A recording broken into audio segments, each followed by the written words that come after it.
Hello guys, दर्शन नमस्कार अनि साथै चलिरहेको विजय दशमी तथा शुभ दीपावलीको पावन अवसरमा सम्पूर्ण देश तथा विदेशमा रहनुभएका आफन्तीजन इष्टमित्र दाजुभाइ दिदीबहिनी आमाबुवा सम्पूर्णमा चाहिँ म उत्तर प्रगतिको कामना सहित हार्दिक मङ्गलमय शुभकामना व्यक्त गर्न चाहन्छु। सर्वप्रथम त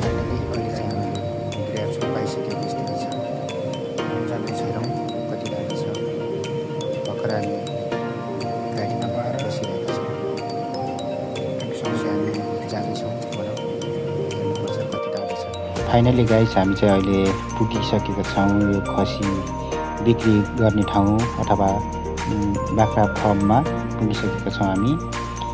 ती सबै धेरैजना नेपाली दाजुभाइहरू आउनुभएको रहेछ यहाँ खरिदको लागि। गाइसहरू, हामी चाहिँ अहिले खास गरी भन्दा मलेसियाको कोलालम्पुर स्थित दामनसरा नजिक छौँ हामी र यो चाहिँ अमनपुरी भन्ने ठाउँ रहेको छ। यहाँ चाहिँ बाख्रा फर्म रहेछ, अर्थात् खसी बोकाहरू बिक्री वितरण गर्दो रहेछ। त्यहाँ चाहिँ हामी अहिले आएका छौँ। अनि यो चाहिँ बाख्राहरू चाहिँ काट्ने है त्यो ठाउँ, यो चाहिँ खसी बोकाहरू चाहिँ काट्ने ठाउँ रहेछ। यसरी नेपाली दाजुभाइहरूले यहाँ चाहिँ यसरी काटेर मनाउँदै हुनुहुन्छ दसैँ। यो हाम्रो ग्रुप हो, हाम्रो ग्रुपले पनि मनाउँदैछ। यसरी किनेका छौँ हामीले खसी पनि एउटा। तपाईँहरू हेर्न सक्नुहुन्छ गाइस, परदेशमै भए पनि नेपालीहरूले चाहिँ आफ्नो चाडबाड, आफ्नो रीतिरिवाजलाई चाहिँ भुलेका हुँदैनन्। जहाँ जस्तो अवस्थामा भए पनि हामीले मनाउने कोसिस गरिरहेका छौँ। तपाईँहरूलाई यो भिडियो कस्तो लागिरहेको छ गाइस, प्लिज सल्लाह सुझावको लागि एउटा कमेन्ट गरिदिनु होला। अनि मन परेको छ भने लाइक गरिदिनु होला। अनि मलाई आशीर्वाद स्वरूप एउटा सब्सक्राइब पनि गरिदिनु होला प्लिज। सबैमा अनुरोध गर्न चाहन्छु। यो हाम्रो ग्रुपले खसी लगभग रेडी गरिसकेको छ। अहिले यो टोलीहरू एकदमै जुटिरहेका छन्। यतिखेर मासु काट्ने कार्यमा जुटिसकेका छन् सबैजना।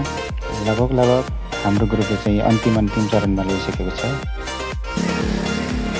खसी काट्ने काम चाहिँ सकियो। हामी रुममा जान तयारी गरिरहेको छौँ। गाडी पाइरहेको छैन। गाडी पायो भने चाहिँ हामी एकछिनमा रुममा जानेछौँ।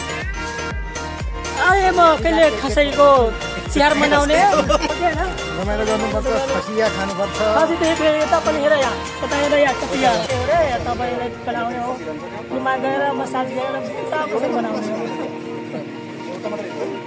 तपाईँहरूको दसैँ कस्तो भइरहेको छ? हाम्रो चाहिँ आज विशेष भइरहेछ। मलेसियामा छौँ हामी अहिले, कोलालम्पुर स्थित।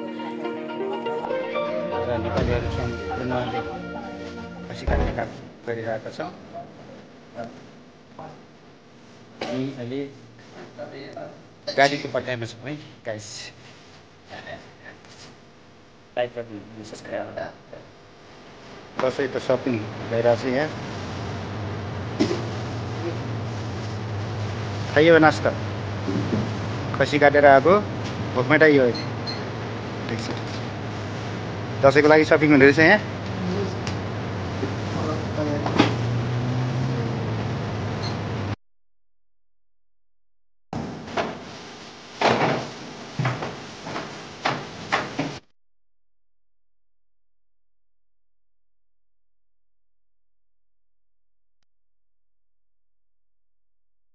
दसैँ मनाउने लसुन